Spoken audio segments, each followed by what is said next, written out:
Hey there, spooky friends, and welcome to another episode of the Scaryish podcast. Woo! I'm Robin Grace, this is Adam Diaz, Hello. and that was a big old woo. As there has been for the last 188 episodes, plus you got some quiet woos in there. 168 of the story times, like 11 of the pasta times. People complained about the quiet woos. We went over this, so I've brought back the loud woos. So that's, back by popular demand. Okay. You're like a really delicious snack. Thanks. Back by Poppy. I don't know. Okay, Delicious anyway. snacks typically don't get taken off the market, Robin. You're crazy. Really? It's only Tell like that to limited my time. Mexican pizza at It's only Taco like Bell. limited time snacks. I'll tell that to my Italian chicken sandwich from Burger King. Bring it back, Burger King. What the fuck? Yeah, what the fuck? All right, so this week we have a couple topics for you folks. It's going to range from cryptid to true crime. It's going to be a weird one. We're changing it up. Do we usually do like different things? We're not changing it up at all. It's like every episode you've ever listened no, to. No, but like, don't we usually do both cryptids or both? No. Okay. We have not done themed episodes since like episode 4. It's like we haven't been doing this for 3 years. All right, so it's like one of us has. You're starting us off this week, right? Indeed, I am. I don't think there's a whole lot of chitter chatter. However, I will say Fear Street 1666, the third installment in the Fear Street series on Netflix, was very good. I actually liked it. And then we watched a movie called Saint Maud, right? Yes. And that was real fucked up. That was weird shit. Was real dude. Weird. I did not like it. I liked it for what it was. Weird movie. Not necessarily a horror movie. Yeah, it was like The Witch. It almost had The Witch vibes to it, except it was not as good, for sure. It was like someone watched The Witch and was like, I want to make one about possession now. And then they made a movie and you're like, man. That wasn't as good. Which is the one that we watched where it was like Amanda Seyfried? And we talked about it on the show. We did talk about it on the show. I wish I remember what the title was, because I also got that kind of feeling too, where how at the end he goes on, on that boat. Let me just ruin both movies for you really fast. But with the endings, very similar. The endings vibes. are kind of different. It's just like, it's different in general. I would say I don't agree with you on that, but hey, I understand what you're going for, because the other one, the Amanda Seyfried one from Netflix, is like deliberately trying to make you think that it was like something horrible happening, but there's still like, it's still rooted in normalcy in some way, shape, or form. Yeah. And then the Saint Maud one's just fucking weird, dude. So, all right. That's our recommendations when it comes to horror flicks / series that we watched. Aside from that, really haven't done a whole lot. I've been streaming Skyward Sword on my personal channel. I've been watching a lot of anime. Cool. Way too much anime this weekend. It's a lot of good stuff there. Is there such thing as way too much anime? I think so. No. I think you can OD on anime. So, but that's just me. Hey, so this week for me though, I really wanted to cover a creature. One of my favorite things to learn about are cryptids that come from all over the world, especially ones that I've never heard of. And this week is no exception. Although this week does have a connection to a previous cryptid we have covered. In fact, I think this is the first time that has happened outside of like, oh, it's in the same family, like the Yeti and Sasquatch type thing. It's a different type of connection, and we'll get to that fairly quickly in my script. I will say I've never heard of this thing that I'm covering until tonight, and I'm excited to write this script, so I hope future Adam, that was written by past Adam, isn't reading this thinking, man, this was the Lizard Man of South Carolina all over again. I'm not thinking that. It has some, parts in it where you might get some Lizard Man vibes, but it's not quite the same thing. But without further ado, I present to you the Dwayyo. Now, if you're like me, you're probably thinking, just what the hell is a Dwayyo? Well, one, I had to find 3 or 4 different videos to watch pronunciation on it, so if I'm getting it wrong, I apologize. However, there's a lot of folks on the internet who think I'm getting it right, including someone from the area who posted a video on YouTube, which is where I got my pronunciation from. The thing is, when it comes to cryptids and stuff like that, it really is hard to nail down like how to say it exactly, because it's a legend. So, not to mention that they probably do have a name, and we've given them a name. It's like if you were to walk into a room and no one asked you your name, and they're like, we're going to call you Bill. And you're like, my name's not Bill, my name's Rob. And they're like, whatever, Bill, weirdo. It's like Bigfoot. I'm sure if Bigfoot spoke English, you'd be like, what the fuck? It's like, my name is not Bill. It's Harry, obviously. I don't know. I'd be offended if someone was like, we're going to call you Bigfoot. I don't have big feet. So if you're wondering what that is, I will say its full name is Dwayyo sapien therapsida Australopithecus rexus. That's its full name in the cryptozoology index that I was able to locate, because if you give it a scientific name, that must make it sound more legit, right? Not really. Sounds just as made up.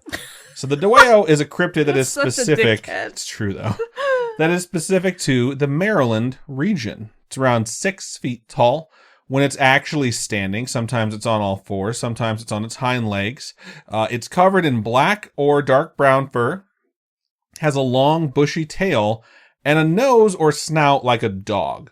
It also does walk on its, quote, hind legs as often or more often than when it's on all fours. And if what I've just described to you sounds like a werewolf, that's pretty much because it's described like a werewolf in all incantations and like witnesses' statements. It basically is either some sort of dogman or wolfman or werewolf or lichen or something along those lines, or it doesn't exist. Who knows? Normal disclaimer, this could all be bullshit, but hey, this is a legend from this region that I'm telling to you now. Could it just be a big old dog? Could be a big old dog that learned how to walk on its hind legs, but who knows? Have you seen dogs? They can walk on their hind legs. I heard you basically have balls. To torture your dog. It's like physically harmful to your dog to teach them to walk around like that. No. And it's really bad for them. So if you see those videos where it's like, the dog thinks it's people, it's walking, it's like, it wasn't a good way to train that dog to get it there. But I don't know if anyone out there is like, my dog walks like that all the time. Yeah, what if the dog just automatically just feels like, that's how I want to walk now? I mean, if dogs are just like that, then they're just like that. But I don't know. Let me get to this, though. So the thing that hasn't happened before that I was referencing in the intro of my script that is happening with this particular cryptid, the Dwayyo, is that it is said to be the mortal enemy of a cryptid known as the Snallygaster. If you recall, the Snallygaster was covered by Robin in episode 182, 6 episodes ago. That creature is like some weird giant eagle, dragon, vulture, octopus thing that flies around.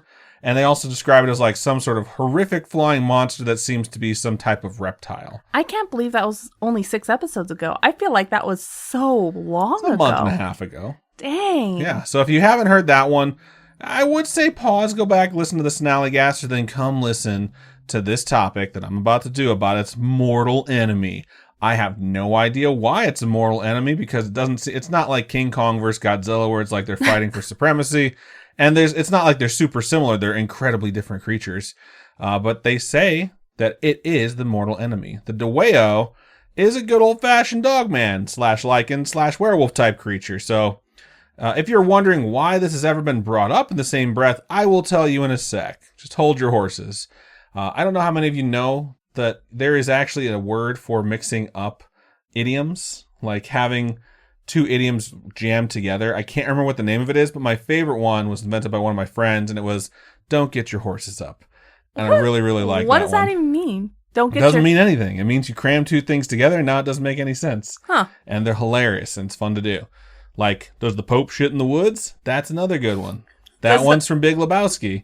That's the combination of does the Pope wear a funny hat and does a bear shit in the woods? Does a duck's a dick drag weeds? Does a duck with boner drag weeds? Yeah. You're not mixing idioms. That's just an idiom. So I'm going to keep going. I just love that one. But yeah, idioms are fun. So it's said that the first sighting of the Dwayyo dates back to 1944. Y'all remember 1944, right? Great stuff. Mostly happy memories back in 1944. D-Day, of course, June 6, 1944. Really? Wow. Wonderful event. I don't know there. the exact date. But I just fucking told you. It's June 6, I know. 1944. But like before you told me that, I didn't know the exact date. Like they tell you about D-Day in school all the time. Well, every year, like June pops up and I'm like, there's something nearby. And then like June 5th, June 6th hits. I'm like, it's D-Day. That's what it is. Gotcha. Of course, how can we forget the fun that was the earthquake in San Juan, Argentina? Killed 10,000 people. What the what? Pretty fucked up, when right? When was that? 1944. Yes. Duh. Correct. And the board game Clue was invented. Super fun. It was originally named Murder, and then it was eventually bought by whoever the fuck it was that bought it, and they changed the name to Clue and got rid of one of the rooms and renamed it because they thought it wasn't kid-friendly if it was called Murder. But that's basically what the game's about. So that was 1944, but also in 1944 in West Middleton, Frederick County, Maryland. A creature that looked like an enormous black dog was spotted walking upright and making, quote, frightful screams. Authorities were called to the scene and Is it a supposedly, right? It does sound like a Shiba, come to think of it. Authorities were called to the scene and supposedly confirmed the presence of something after finding prints. So I would imagine they'd just be relatively large dog prints that look like a wolf. I can't confirm that this actually happened, but they do state that this is known within the region to be the first sighting. However, it didn't really like kick off the legend of the Dwayyo. It's just the first one that people point back to, like that was the first official reported sighting. And authorities, they just basically stated, okay, we found some prints. You probably saw something like a wolf. I don't know why it was walking upright. Maybe it just walks like that. The story doesn't really circulate, doesn't really hit the newspapers, but it's kind of spoken of. There's something around town. It's around 6 feet tall, walks on its hind legs, looks like a big dog. And it's pretty scary, but it doesn't blow up like you imagine it would, like most cryptids. Like Lizard Man of South Carolina walked out of a fucking swamp and had a festival the next day. And he's just like, what's happening? And he just left. But in this case, it doesn't happen. Maybe it's because the world had so much to deal with in 1944. Yeah. It's like you see, a dog walking on its hind legs, like, cool, man, Hitler's trying to kill everyone, but we're going to go get back to real life right now. Locals would report seeing this creature here and there for the next couple decades. But the big day for the Dwayyo didn't come until November 27th, 1965. 'Twas a Saturday. I had to put that in there because if it's the end of November, I'm always like, was it Thanksgiving? No, it wasn't. 2 days removed. Pretty fucking close, though. The sighting that holiday weekend wound up being printed in the newspaper known as the Frederick News Post. A man named John Becker heard an odd noise coming from outside. His home was near the woods of Gambrill State Park, which still exists, still there. It was just past sundown, and definitely very spooky outside. As he investigated the possible source of the noise, which sounded like shrill screaming in some way, shape, or form, he noticed something moving in the darkness and realized it was moving towards him. As he described it, quote, it was as big as a bear, had long black hair, a bush tail, and growled like a wolf or a dog in anger, end quote. And we all know what that sounds like. It's like, rawr. And that's terrifying. I'm just imagining our dog when she growls at the door or anything like that. It's just the cutest little... We've all heard dogs growl. So imagine being super angry, though. But as this creature gets closer to John, it stood up on its hind legs and attacked him. And John literally fought this creature until it ran away, which I honestly think hurts the Dwayyo's street cred as far as, like, being a cryptid. Like, man, you're 0 for 1 for conflicts with humans. How long did they fight for? Doesn't state how long they fought for. Was it like 45 minutes like that one battle? It's probably like an hour and a half. It's like a long time. No, I think it was just like a brief altercation. I'm not sure if they boxed like that guy and that kangaroo that one time who was having his dog hug too hard. But his wife and his child, apparently, according to him, watched the entire event. And if fighting off a literal monster with his bare fucking hands doesn't get Mrs. Becker's motor going, I'm not sure what will. It's like that picture of that guy that fought off that mountain lion. He's like at the press conference and his face is kind of fucked up, but he literally like punched it until it like ran away and saved his wife's life. And he's sitting there like at the microphone. It shows a picture of him talking and then his wife looking at him. It's like, she gonna fuck him. Like, it's the thirstiest look I've ever seen. Oh, Lord. And rightfully so. Oh, I have not seen that. You've not seen that? No. You suck. I'll show it to you. Okay. So John Becker then files a report with the local state police with this account in it. He is also credited as being one of the first people to call this creature a Dwayyo. There's some other place that state that it was like some local university kids that were researching different cryptids from different cultures and crammed two names together. But this is the one I'm going with. Also, John Becker is an alias, doesn't exist. He used a pseudonym so that no one would know his true identity. Since that has happened, it makes me feel kind of dubious about the testimony because the only person that's telling their side of the story is John Becker. The Dwayyo doesn't get to come in and be like, I messed him up good. Like, yeah, we fought. I beat his ass, and I felt bad because his wife and kid watched, so I walked away because I'm the bigger man. Also, the article written in the newspaper is based strictly off that report, not interviews with the man or with the police, just with it. So it just seems super one-sided. Once that story hit the newspaper, though, people started reporting sightings of this dogman cryptid all over the area. a reporter for the Frederick News Post named George May decided to write a series of articles regarding the Dwayyo because of the increased reports/interest. That said, some folks think that after that single report was made with the state police, that George May decided to write multiple articles without having any sort of sightings because it was basically selling papers. Okay. You know? So it's not clear whether or not the articles were written because of this or the articles being written caused this sort of spike in reports. So it's 56 years later, and we're faced with kind of a chicken or the egg dilemma, not sure which came first. The articles and the reports did have a palpable effect, though, regardless of whether or not one came before the other, on the people of the area. If there's one thing that sells better than sex, it's fear.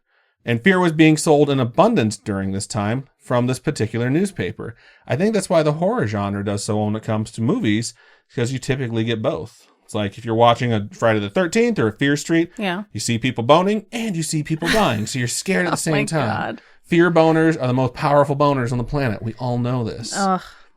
Okay, go on. A woman from Adamstown, Maryland called into the Frederick News Post and demanded, quote, "This trash about the Dwayyo be stopped," end quote. She was upset at the amount of coverage and fear-mongering that was being spread and stated that her daughter was now being treated for a nervous condition because of all the talk about the Dwayyo. Basically, she was so afraid this thing existed and so afraid of it that she was actually being medically treated for the anxiety she was experiencing regarding it. And anytime there are people that are afraid, there are people who want to be heroes. You know, sometimes you just have that urge that you want to actually help, and sometimes you want attention and, you know, you're kind of self-centered about it. But regardless of it, it always happens. Local hunters decided they're going to go out to the woods and find and hopefully kill the beast that was suddenly plaguing their town. And those hunters, of course, came up empty-handed. But most of them did claim that while hunting, they saw a black beast roaming the woods. One eyewitness tells of a different type of encounter with the creature. This anonymous individual stated, quote, "My dog started chasing something, and I saw it was black, but I didn't think too much of it, believing it was a dog or maybe even a bear. However, after reading the newspaper article, I'm not too sure it wasn't a Dwayyo." Yeah, I could see it being like a black bear. If it's black fur, standing on its hind legs. Bears are gigantic. Bears stand on their hind legs when they're confronted. They're like, "I'm gonna fuck you." Like, back up, bro. Like, back up. Like, bear paws are huge, and they just have these razor-sharp claws, and it's terrifying. And they're nice enough to stand up to warn you that you're about to die. The witness continued, quote, "It trotted like a horse. I don't know what it was, but I'm going to look for it this week," end quote. So it's like you ran across this creature that might be out in the woods. You're like, "I'm going to go back out there." But again, it ran from this person's dog. So the surrounding area was also being affected. A woman from Ellerton, a town about 10 miles north of the original sightings, stated that herself and other residents had heard, quote, "something cry like a baby and scream like a woman for several months." What? Yeah, so again, the shrill cry comes back, whether it's the sound of a baby or the sound of a lady. That kind of freaks me out, that particular detail, because it sounds like it's trying to lure you into thinking something is in distress that you need to go help. Or, you know, someone's tied up this woman in the woods. Or someone just had a baby and the baby's crying, and then someone else is either yelling because they can't get any sleep, or they're getting taken to Pound Town for several months. It's hard to tell. We don't know what's happening in Ellerton. Sounds pretty interesting, though. Yeah, okay. To me, it's like I read and seen too many documentaries of women who get tied up in basements or in the woods or whatever. So basically, your head went immediately to the super ultra negative, and my head just went to Bone Zone and actual baby. So there you go. That's where our heads are at right now. That said, another lady from Jefferson, Maryland, which is about 10 miles south of the original site, stated that she saw a bizarre dog-shaped animal that was about the size of a calf, meaning the baby cow, not the part of your leg, chasing cows on a local farm near where she lived. So not sure if it was able to succeed in attacking any of the cows, or if it was just chasing them and then it ran away. Or it was like, "I'm a cow too, moo." Moo. Police were called out to investigate. However, they always came back with the same thing. They didn't find anything. After the original case in 1944, I couldn't find a single description of a police officer going out for any of these calls that even found prints. So something important to keep in mind. They said by the time December hit, so about a month, maybe not even a full month, the time mid-December hit, the reports started to trickle off, taper off a little bit, and people stopped talking about the fear of the Dwayyo that had gripped the towns nearby. And for a time, things were quiet. But the quiet didn't last for too long. It only took about 6 months to come back into the public's eye. A man referred to only as Jim A. Jimma. Was the individual reporting the newest encounter in 1966, I believe. So Jim A., or as I will call him, Jim A., stated he had an encounter with the Dwayyo while camping on the outskirts of the Gambrill State Park. Again, Gambrill State Park. He stated it appeared to be a shaggy, two-legged animal the size of a deer that had a triangle-shaped head with pointed ears and pointed chin. So this description of the head definitely makes me think more of like a werewolf or lichen than the previous descriptions that basically sounded like a dog that walked upright. I mean, which is a werewolf or lichen. It has kind of more angular features, which I think is what I associate based off of some of the, I don't know, media depictions that I've seen of those particular creatures. Maybe it only shows up every once in a while because it's a werewolf. Because it's actually transforming. That's one of my theories I have at the end of it. Don't spoil it, Robin. Jeez Louise. Oh my God. Shout out to anyone named Louise out there. You're awesome. So that's not all. Jim, or Jimé, stated it was dark brown, and when he had run across it, it shrieked at him and backed away. So again, consistent behavior of running away, which I think is very similar to a dog. You know, they say like dogs won't attack unless they're backed into a corner.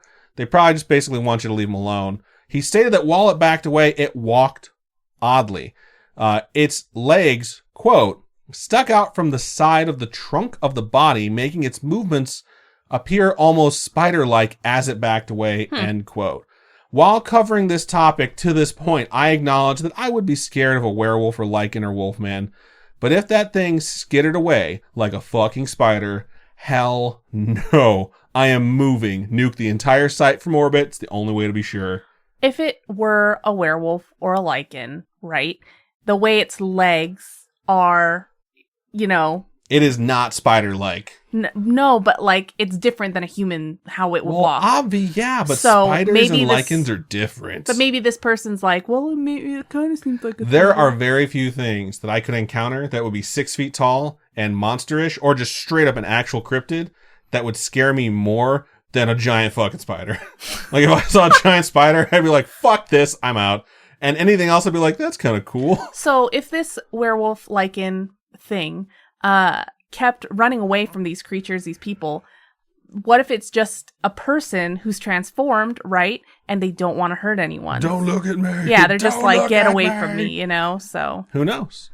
So now I'm not able to identify from any specific report, but as reports of this creature continue to come in, multiple witnesses, according to the internet, so you know it's true, stated they saw this creature doing battle with another horrific entity, and yes, that is the Snallygaster. That is why it is thought to be the mortal enemy, because multiple folks on different occasions stated they saw it fighting the Snallygaster. It's unclear if one was attacking the other one for a source of food, or if one was naturally drawn to the other one in the battle for supremacy, like if this was the Godzilla-style rivalry, and some guys like, let them fight. No word on whether or not that happened. I love that movie. It's cheesy, the plot makes no sense, and it's amazing, and I fucking love it. My level of cheese that I'm like, I don't care if this story does not make any sense. Just let them fight. Just let the lizard gecko with the radiation fight the big monkey with the axe. Like, I love it. I fucking love it so much. But this particular creature, or just the sightings in general, would go quiet again. This time, it would actually last for quite a long time. So 1966 all the way until 1976, a full decade. And then the next sighting takes place just off of Route 77, which is again nearby. The creature supposedly ran across the road in front of the witness's car. They stated it was at least 6 feet tall, but admitted it was hard to tell as it was running. It was running upright, bipedal, and leaning forward as you do when you have your momentum moving forward, so it was hard to tell what the full length of the creature would be. Okay. The body looked like a wolf, and it was dark brown, but it had a lighter banding on its lower body, similar to an actual dog, or anything that, you know, typically exists. Usually the colors get lighter the further you get to the paws. In most cases, it doesn't get darker, but who the fuck knows? I'm sure there's someone's gonna be like, oh, my dog looks like that. Okay, cool. Your dog's not this particular cryptid. We're gonna keep moving on. Okay, go. It seemed as though...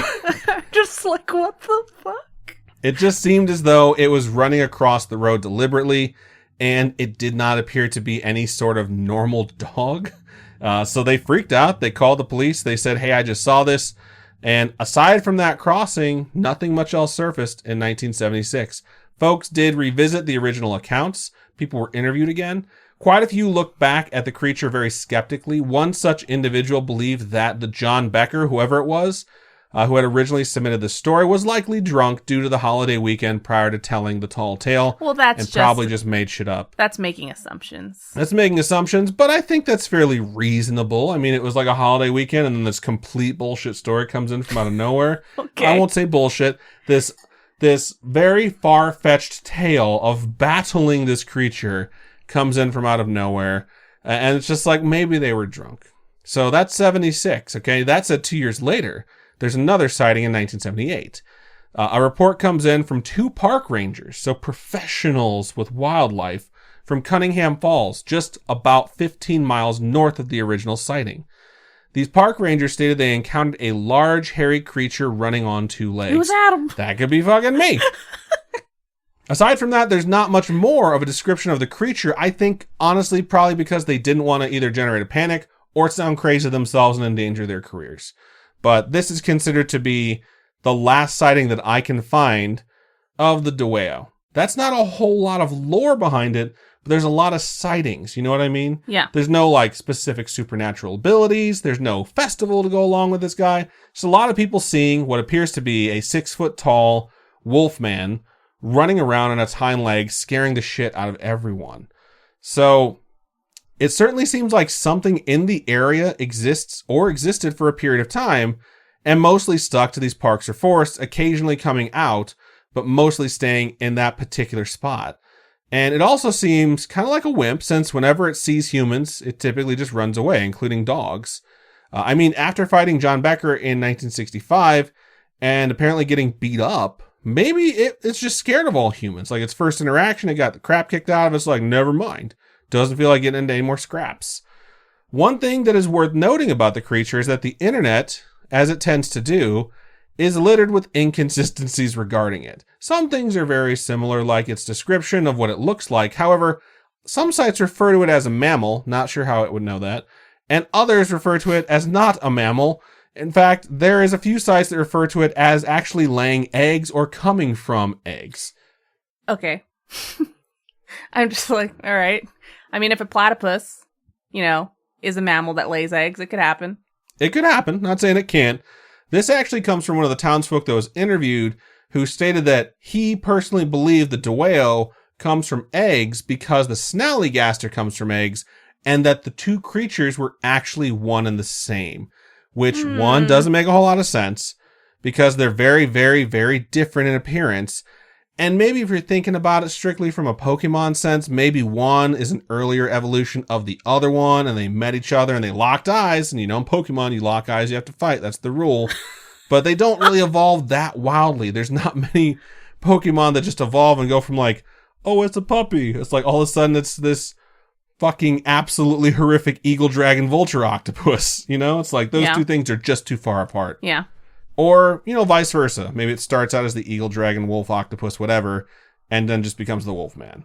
So it doesn't seem like a proper evolution. Doesn't make a whole lot of sense, but it's like one quote the internet latched onto, and they're like, it comes from eggs. And it's just hard to find any sort of reliable information on something that may or may not exist. All I'm thinking about now is Shrek and how the donkey has babies with the dragon.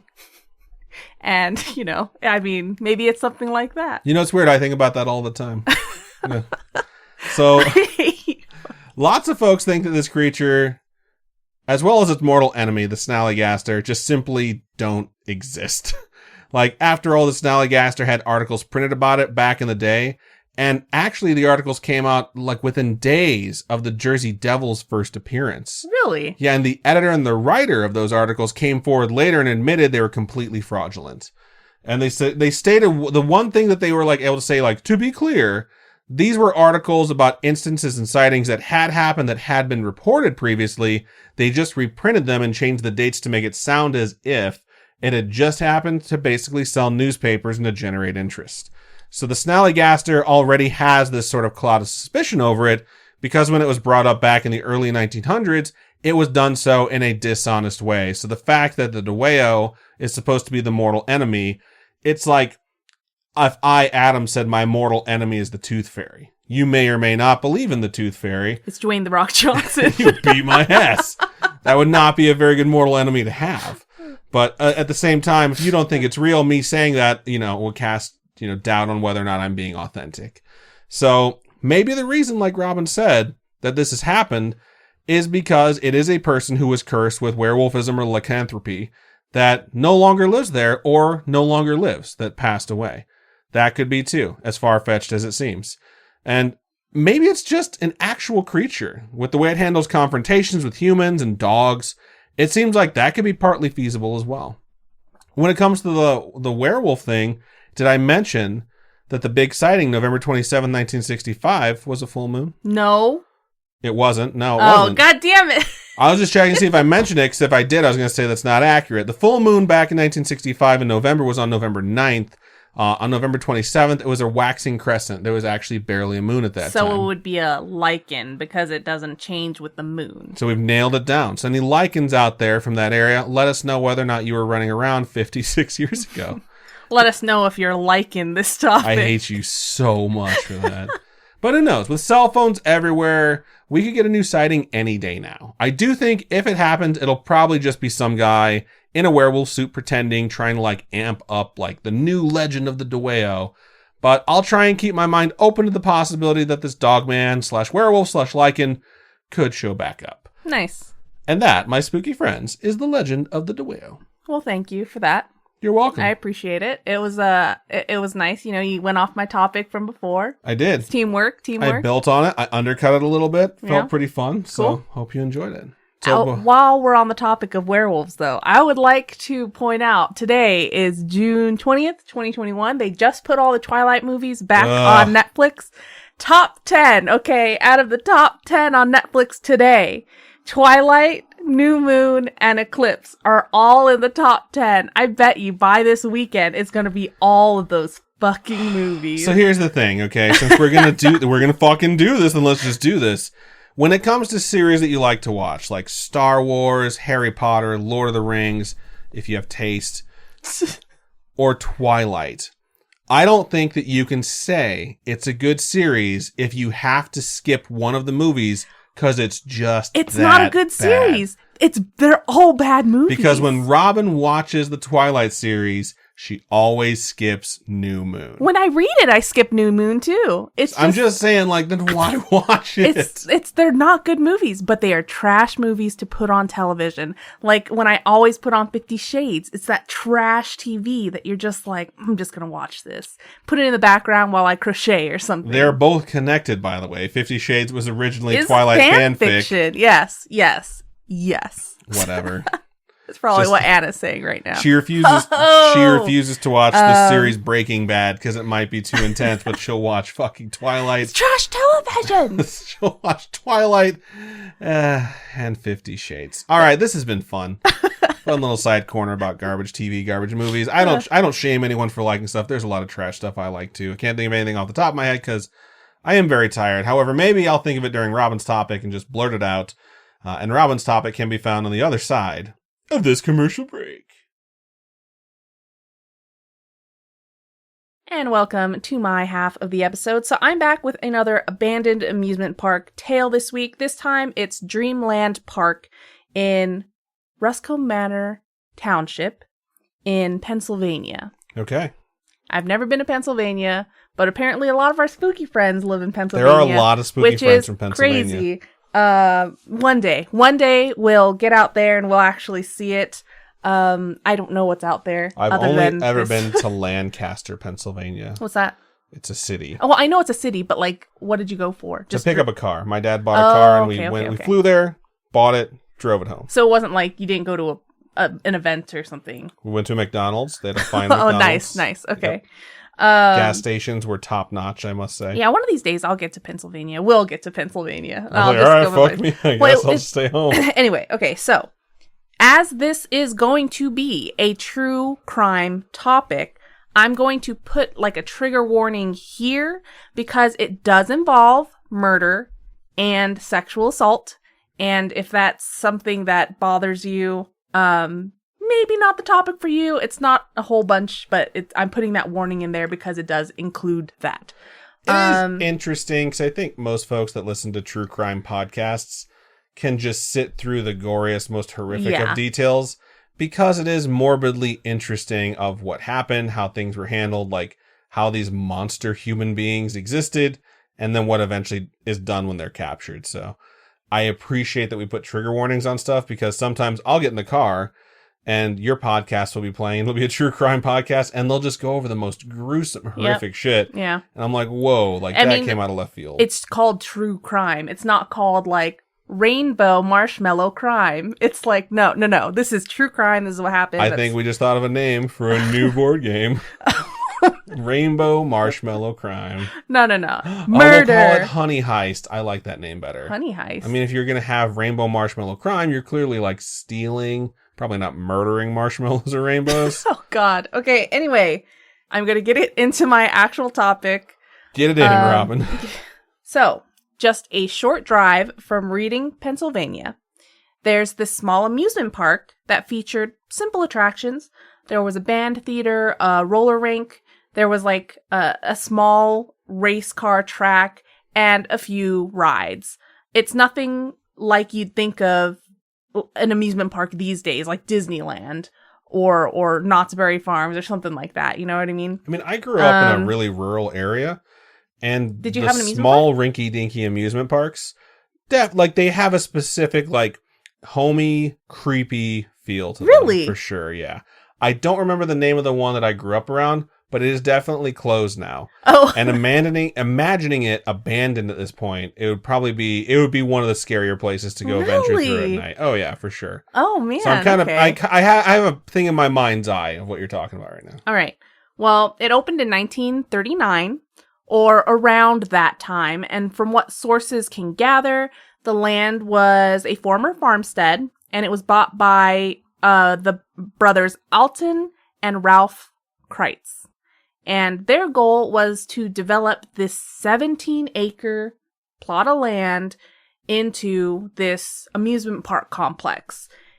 And Ralph was a man who was known to run a few illegal gambling or gaming establishments.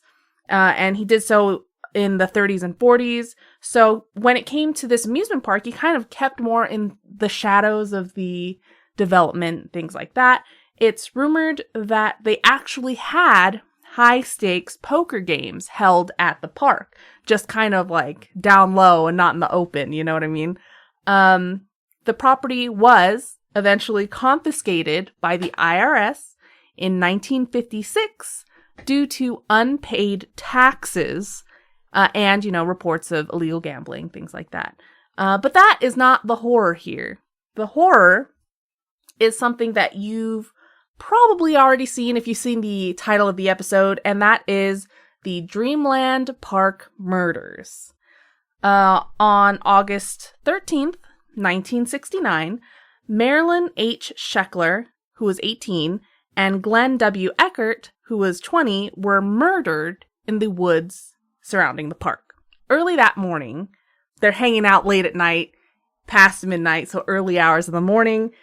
They had driven to a location, probably like a Lover's Lane type situation, along Skyline Drive. And it's a place that overlooks Reading, Pennsylvania. And when I saw that, I was like, it's totally a Lover's Lane. If it's an overlook, it has that definite feel to it for sure. So there, at this place, the two were accosted by two members of what's known as the Pagans Motorcycle Gang.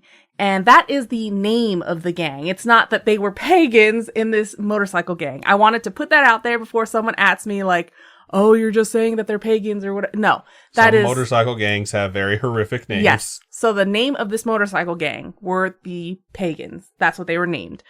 these two gang members, right? They enter Eckert's car and they force him to drive to a train station in Leesport where it would eventually be found on August 19th. So they find the car there later. There, these two force the couple into a box truck that the gang owned. Think maybe like a delivery van type dealio, but more industrial, I guess.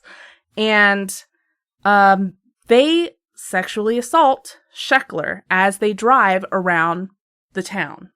And at around 2 a.m., the gang members drive this truck to Dreamland Park and force the victims into the woods. So soon after entering the woods, Eckert is shot to death, and Sheckler has been beaten to death with a rock to the head. So just bludgeoned to death, right? Wow. The gang members then just hastily cover the bodies with rocks and debris in the woods. They then head back to the park to hang out because apparently one of their parents owned that property after it closed down. So the gang had this place to hang out. So they head back to the park, and when they get there, there are state police there investigating a fight that had broken out earlier. So that's probably how the police start creating this suspect list that they're going to use later on, right? So these poor victims aren't found until October 23rd, 1969. So over 2 months later. Wow. And they're just in the woods of the park, right? It's crazy. But 17 acres. If this land is 17 acres, that's a lot of land to cover, right? The discovery of the bodies made pretty big news. This particular crime and the closing of the park don't necessarily have anything at all to do with each other. But the park's name has kind of become synonymous with each other. After the incident, a man named James M. Eways, he becomes this prominent businessman in the Reading area. His father was the one that actually owned Dreamland Park property after it closed down. In the early 90s, he moves into what used to be a chapel, converts it into a house. The chapel, as well as this local quote-unquote meat locker, become locations that are rumored to be haunted. And this meat locker was just an old cellar located in the mountains above Wernersville, and it was a food storage for this local sanitarium. And I think when it comes to sanitariums, things like asylums, you kind of think it's all haunted, right? All the time. But there was a legend that surrounded the cellar that a man had once chopped up 5 bodies and hid them in the cellar. So this legend stems from a not so legend type thing. Something actually happened, which causes, stories to grow and they just become their own thing. So in the early morning hours of June 15th, 1996, 5 teens were driving up and down the street of this guy's house.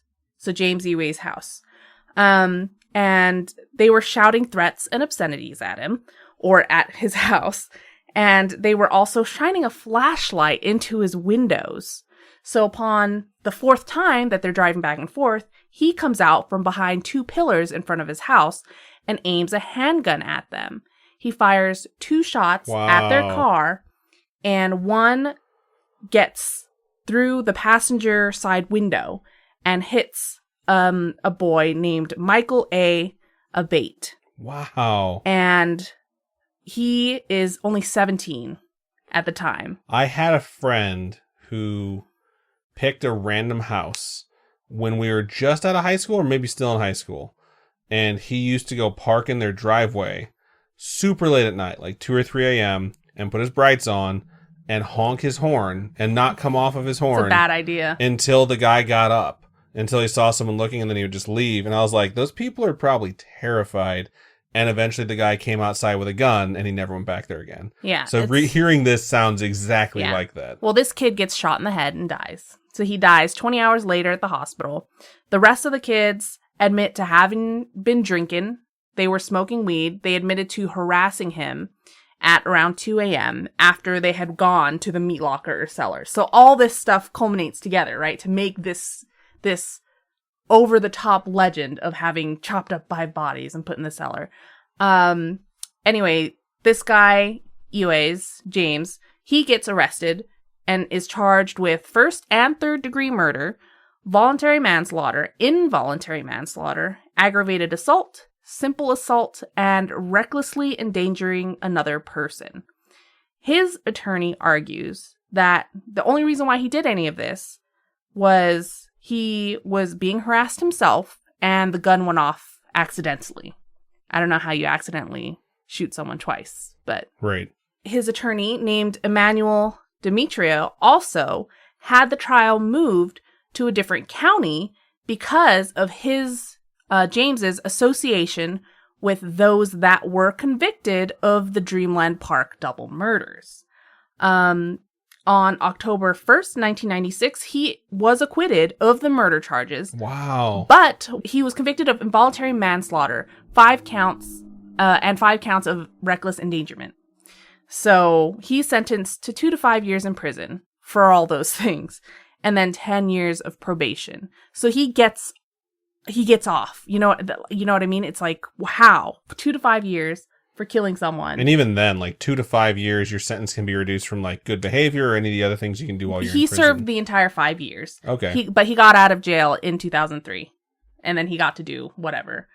2 of the culprits, when it comes to the Dreamland Park murders, the actual murders of those 2, Leroy S. Stoltzfus Jr., who was 21, and Robert Martinelich was 22. They were taken to court in 1970 for the murder of those 2 victims. And they were convicted despite both claiming to be innocent. And they each received life sentences in separate state prisons. Leroy died March 28th, 2010, after serving 40 years in prison at the age of 61. And from what I can tell, it was of natural causes. In 2007, Robert, he asked for a new trial because according to him, his lawyers didn't do his case justice and just kind of struck plea deals with those that testified against him. So this trial was denied, and he's still serving his sentence at Pennsylvania State Correctional Institution. Wow. The other 2 bikers, or gang members, were Harlan Bailey and James Eways. So that one that had that happen in the future, right? He was one of those 4. So he's the same guy. Yeah, he's wow. that. So he is one of the 4 that had something to do with the Dreamland Park murders. Who was there? Yes. Was there when this woman was sexually assaulted and these 2 people He was were one murdered? of the 4, that sexually assaulted her. But he somehow got off. So, okay, those 2 were involved in the crime, but they weren't charged for murder because plea deals. So those 2... Because they testified against the other 2. They were charged for rape, but they didn't have enough evidence. So those 2 totally got away scot-free of this whole thing. Wow. And which is why, to me, when he goes ahead and shoots a kid later on, it's like... He got away with it. He got away with it, so why wouldn't he get away with it? He just thinks he can do whatever he wants. There are differing stories of what happened that night with the Dreamland Park murders. The 2 that went to prison say that they didn't have anything to do with the actual killing. They had gone to look for a getaway vehicle or something like that, and that the other people were the ones that killed them. So it just, no one really knows for sure what exactly happened because everyone's just testifying against each other, right? They're just turning against each other. No one really knows what the truth is. You just know who went to jail, who didn't go to jail. And I mean, the one that died in prison, his entire time in there was like, I did not kill that person. There is a book titled The Dreamland Park Murders. It was published in 2005. The book was written by Doris M. Dorwart, a professor at Mansfield College, and a Robert E. Snyder, who was a former Washington, D.C. police detective. So those two came together, wrote this book. It covers James Ewes in depth and his criminal activity and all that kind of jazz, because it does seem like he is the more guilty party out of everyone, right? It also covers the murders in detail. It has interactions with family members, lawyers, judges, police officers, things like that. So it's a pretty in-depth book about the murders and the aftermath of the murders as well. And then to round out the park abandonment angle, you can still drive past a road sign that is marked Dreamland Park Drive. And if you travel down Pricetown Road in Ruscombe Manor Township, the park is covered in a bunch of no trespassing signs, and nature's kind of reclaimed its territory, because that always happens, right? When these parks and stuff kind of get abandoned. Right. And that includes growing over the giant carousel within the park. And I think that's just like telltale sign of nature taking over, is whenever the carousel's just like, it's covered. You're not seeing that thing again. There are other murders that have been thought to be attributed to the same motorcycle gang, but has not officially been connected. So in 1968, Sandy Stiver went missing, as well as Martha Stiver, and they were 14 and 17 respectively. Sandy, babies. Yeah, they're just kids, right? Sandy had been shot multiple times and dumped along a road. The two were labeled as Jane Does until DNA tests confirmed their identities. And according to an article written in 2014, when reached out for a comment, Ewes said that he had spoken to investigators about the Stivers, quote unquote, years ago. So they already thought like he had something to do with it, way back in the day. Or knew something about it. Right. The family of those girls staunchly believe that their deaths have something to do with that of the Dreamland Park murder case, but there's no way to connect the two. It's been so long. It's been, 40 years? Over 40 years? Yeah. So, that's the Dreamland Park murders and the crime and all that stuff that the people involved in it had to do. So, yeah. Yeah, that shit's really, really crazy. I know you have your abandoned amusement park spots on our Google Doc, and I'm like, I know these ones are sacred. I cannot steal these, so I'm kind of glad too, because they're so intense. And I know you typically cover more of the true crime side of things. Yeah, but I some of the abandoned parks are just like abandoned parks. I think they're just like supposedly haunted, because they're creepy, but.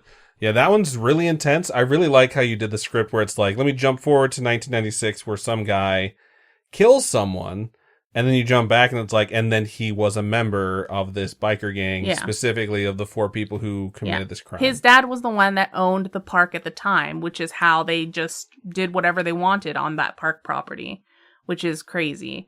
It's just crazy that people get away with some nuts things. And even when they finally get caught, it's like they serve 5 years and someone died. Yeah. Yep. So pretty bizarre stuff, but covered very well. Good job, Robin. Oh, thanks. I know it's a little bit abrupt there at the end, but yeah, it's true crime for you. Yeah, it's true. Lots of true crime doesn't have nice, clean endings. Especially for something like this, where there's people that are like, who murdered my family? I don't even know. We think it's this person.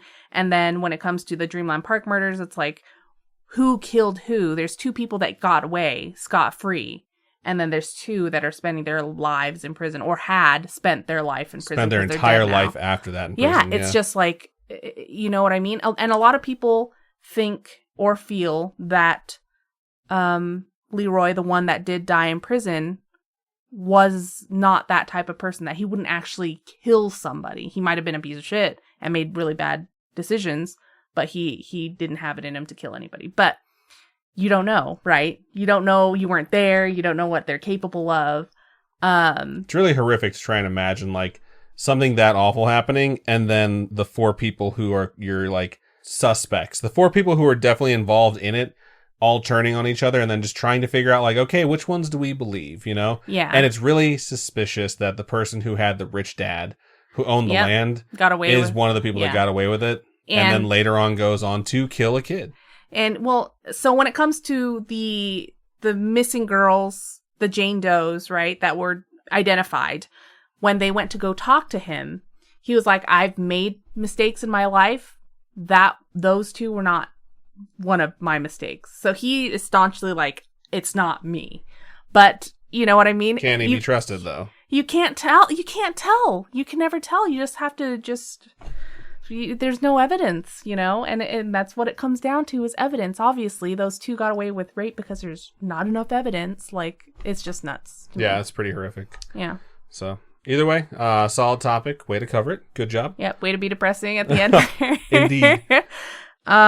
So, yeah, that's, I think, just about everything we have for episode 188. If anyone out there has a story, whether it's true crime, whether it's cryptid related, whether it's ghost, spiritual, supernatural, any of that stuff, extraterrestrial, that you would like to share with us and we can read on the podcast, or if you just want to share it with us and you just want to talk to someone about it, you don't actually have to have it read on the podcast.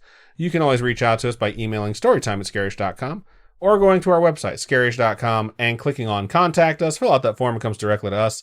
You can also hit us up on any of our social medias. Facebook is facebook.com/scariyishpodcast. Twitter is @scariyishpod, and Instagram is @scariyishpodcast.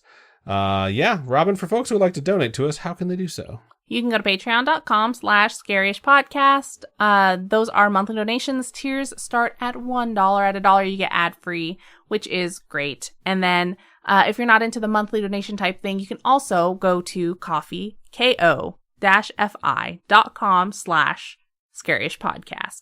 Those are one-time donations. All your donations go to helping us upgrade our studio setup, kind of helping us keep this podcast going. There's a bunch of backstage stuff we got to pay for, hosting fees, website stuff, shipping. Shipping. Yeah, I just mailed out this season's badge of honor tier. I was like, what's this charge from Pirates? Yeah, Adam was like, $200 worth of shipping? Shit. I was like, yes, that's how much shipping costs. Okay, it costs $200 freaking dollars. It makes sense. We have quite a few folks who are at that level and higher, but still, I just saw that come out. I was whoa. It took me 3 days to write notes and package every package. I wrote some notes. He did write some notes. Because people were like, I want to see how bad Adam's handwriting is. You're never going to ask for that again. Guaranteed. So, yeah, it took me 3 days to do that. It's a lot of effort for us, but we really enjoy interacting with you folks and having fun with everyone and getting to know everyone. And yeah, we're super thankful for everybody who's there listening to this episode. We couldn't be here without you. And yeah. Yeah, absolutely. Thank you so much to everyone who supports us, listens, watches, whatever the case may be. Talks to your friends about us, shares us. It's pretty amazing, and we appreciate it. But that's everything we have for episode 188. So, Robin, why don't you go ahead and sign us out? Keep on creeping on, and we'll talk to you guys later. Bye-bye.